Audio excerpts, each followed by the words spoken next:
2 പത്രോസ് 3:8-9 1000 വർഷം ദൈവത്തിന് ഒരു ദിവസം പോലെയാണ് കേട്ടോ.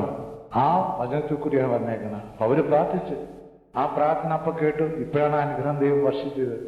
ഇനി നിങ്ങൾ ഇതൊക്കെ ചെയ്യുമ്പോഴാണ് യേശുവിന്റെ പ്രവർത്തനം. മരിച്ചുപോയ എല്ലാ ആത്മാക്കളും രക്ഷപ്പെടും, നമ്മുടെ സ്വന്തക്കാരെല്ലാം. 1 പത്രോസ് 3:18-19 വാക്യത്തിൽ കൂടി.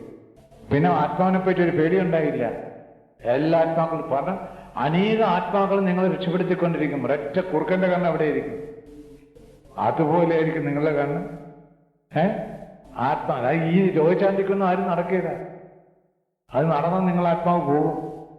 ഈ രോഗശാന്തിക്കും അതിനും ഇതിനും വേണ്ടാത്തതിനൊക്കെ ആത്മാവിനെ പിടിക്കുക, ആത്മാവിനെ കൊണ്ടുവരികയും കിട്ടും. മത്തായി 7:21-28 വചനം, കർത്താവേ കർത്താവേ എന്ന് വിളിക്കുന്നവനല്ല എന്റെ പിതാവിന്റെ ഹിതം നിറവേറ്റുന്നവനാണ് സ്വർഗരാജ്യത്തിന് അവകാശം.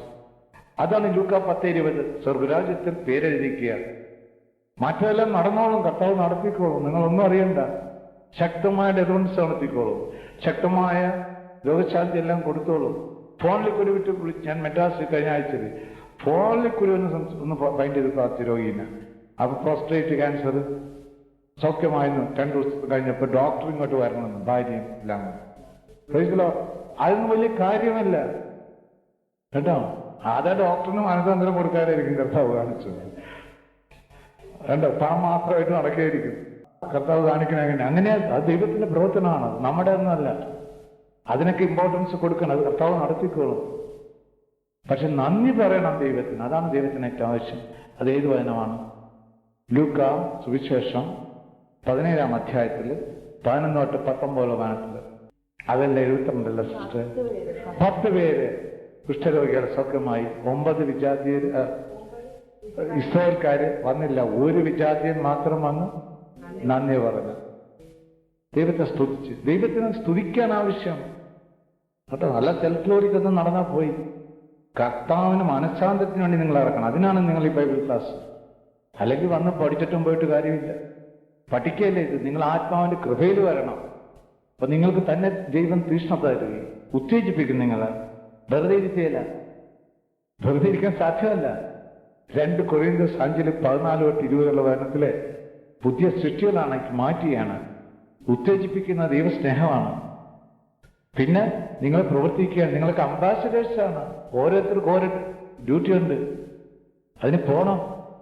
അതിനാണ് കർത്താവ് പറഞ്ഞ ലോകം മുഴുവൻ പോയി മർക്കോസ് 16:15-18 വരെയുള്ള വചനത്തില് എല്ലാ സൃഷ്ടികളോടും പോയി സുവിശേഷം പ്രസംഗിക്കാൻ.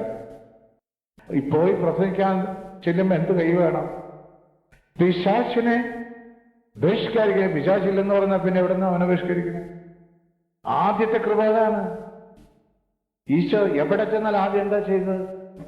പൈശാചികൾ ആദ്യം കളയും, എന്നിട്ടാണ് ഹോളി സ്പിരിറ്റ് കൊടുക്കണം. എന്നിട്ട് വചനം കൊടുക്കും. അപ്പൊ അവന് ശീലിക്കും. അതിൻ്റെ ഇടയിൽ കൂടി രോഗികളെ ചെയ്തുകൊണ്ടിരിക്കും. കണ്ടോ, രോഗികളെല്ലാം. മത്തായി 11:5 വാക്യം, മത്തായി 8:16 വാക്യം, ലൂക്കായി 7:22 വാക്യം, എല്ലാം രോഗികളെ സൗഖ്യമാകെടുക്കുന്നു. അപ്പോസ്തല പ്രവർത്തനങ്ങൾ 28:9 അവരും സൗഖ്യപ്പെടുത്തുന്നു. പൗലോസ്യാവൂടി രോഗികളെല്ലാം കൈവച്ച് പ്രാർത്ഥിക്കുന്നു. കണ്ടോ, അത് ആകർഷിക്കാൻ വേണ്ടി മാത്രമാണ്. യോഹന്നാൻ 4:48 അതിനെടുത്ത് തലയിൽ കയറ്റി വെച്ചല്ലോ. അത്ഭുതങ്ങളും അടയാളങ്ങളും കാണിക്കുന്നത് ആകർഷിക്കാൻ വേണ്ടി മാത്രം. ഇരയിടല്ല. ആ ഇരയിൽ അത്ര ഇമ്പോർട്ടൻസ് കൊടുക്കണ്ട. അത് ദൈവം പ്രവർത്തിക്കുന്നതാണ്. അത് തന്നെ ആകർഷിച്ചു എന്നുള്ളവര്.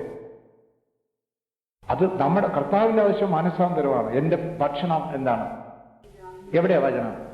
യോഹന്നാൻ 4:34 എന്റെ ഭക്ഷണം എന്റെ പിതാവിന്റെ ഹിതം നിറവേറ്റിയ. പിതാവിന്റെ ഹിതം നിറവേറ്റുന്നത് ഈശോയിലോട്ട് അടുപ്പിക്കുക.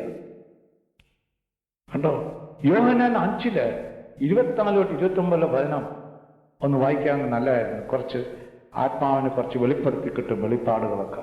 ഇനി നിങ്ങൾക്കും വെളിപാടും ദർശനങ്ങളും വേഗം ചാടിയെടുത്തേക്കല്ലേ.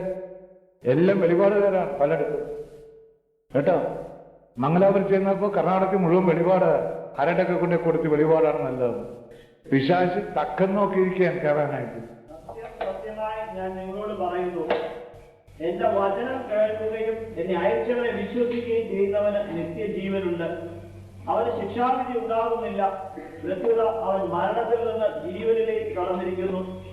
സത്യം സത്യമായി ഞാൻ നിങ്ങളോട് പറയുന്നു, മരിച്ചവർ ദൈവത്തിന്റെ സ്വരം ശ്രവിക്കുന്ന സമയം വരുന്നു, അല്ല വന്നു കഴിഞ്ഞു. ആ സ്വരം ശ്രവിക്കുന്നവർ ജീവിക്കും. എന്തെന്നാൽ പിതാവിന് തന്നിൽ തന്നെ ജീവനുള്ളതുപോലെ പുത്രന് തന്നിൽ തന്നെ ജീവനുണ്ടാകാൻ അവിടുന്ന് വരം നൽകിയിരിക്കുന്നു.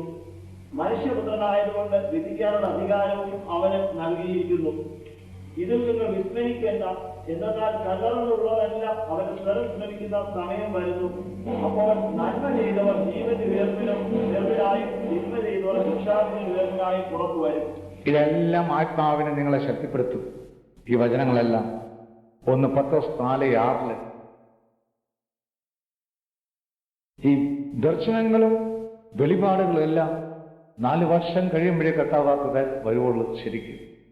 അതുകൊണ്ടാണ് കാത്തിരിക്കാൻ ഹബക്കൂക്ക് പ്രവാചകൻ 2 തൊട്ട് 4 വരെ വചനത്തിൽ സ്വസ്ഥതയുമായിട്ടിരിക്കാൻ.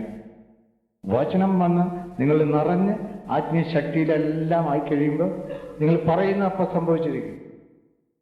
അതാണ് ആമോസ് പ്രവാചകൻ 3 1 തൊട്ട് 7 വരെ വചനം. അപ്പോൾ അവർക്ക് വിശ്വാസം കൂടും.